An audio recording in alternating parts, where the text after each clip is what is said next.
अचानक एक याक ने लड़के को हवा में उछाल दिया। उसके पिता ने उसे बचाने की कोशिश की, लेकिन तब तक बहुत देर हो चुकी थी। जब सभी लोग उस खड़ी चट्टान तक पहुंचे, तब तक लड़का अपना संतुलन खो चुका था।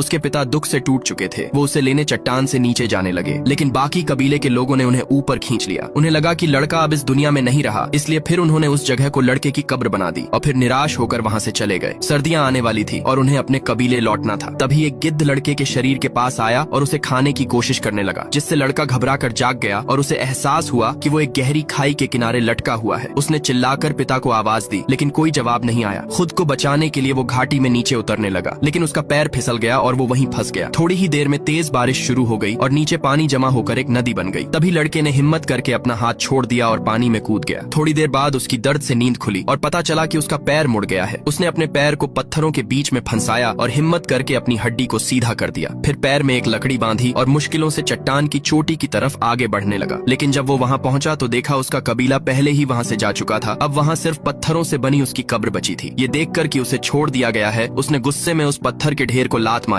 तभी उसे एक डरावनी आवाज सुनाई दी। एक भेड़ियों का झुंड उसकी ओर बढ़ रहा था। लड़का जान बचाने के लिए तुरंत एक पास के पेड़ पर चढ़ गया, लेकिन एक भेड़िए ने उसके पैर पर काट लिया। तभी लड़के ने पास के एक पत्थर की नोक उठाई और पूरी ताकत से वार किया, जिससे घायल भेड़िया वहीं गिर पड़ा। फिर थोड़ी देर बाद जब लड़के की नींद खुली तो उसने देखा भेड़ियों का झुंड उस घायल भेड़िए को छोड़कर वहां से जा चुका था। फिर लड़के ने एक भाला बनाया और भेड़िए को मारने का सोचा, लेकिन जब उसने भेड़िए की आंखों में देखा तो उसके मन में दया आ गई। उसने भेड़िए का मुंह बांध दिया और उसे उठाकर अपने घर की तरफ जाने लगा। रास्ते में उसे एक गुफा मिली, जहाँ उसने जड़ी बूटियों से अपने घावों का इलाज किया। फिर उसने अपना स्कार्फ उतारकर भेड़िए के घाव पर पट्टी बांध दी। फिर खाने के लिए लड़के ने खरगोश का शिकार किया, लेकिन भेड़िया उसे घूर रहा था और चुपचाप नजदीक आ गया। लेकिन लड़के ने अपने हाथ से उसे दूर कर दिया और अपनी ताकत दिखाई तो भेड़िया चुपचाप सर झुकाकर बैठ गया। फिर थोड़ी देर बाद आग जल गई और लड़के ने पहली बार भुने हुए मांस का स्वाद चखा। उसने एक टुकड़ा फेंक कर भेड़िए को भी खाने के लिए दिया और इसी के बाद से लड़के और भेड़िए के बीच भरोसे की शुरुआत हुई। पर आगे का सफर और खतरनाक था। उसे जानने के लिए सब्सक्राइब कर लो।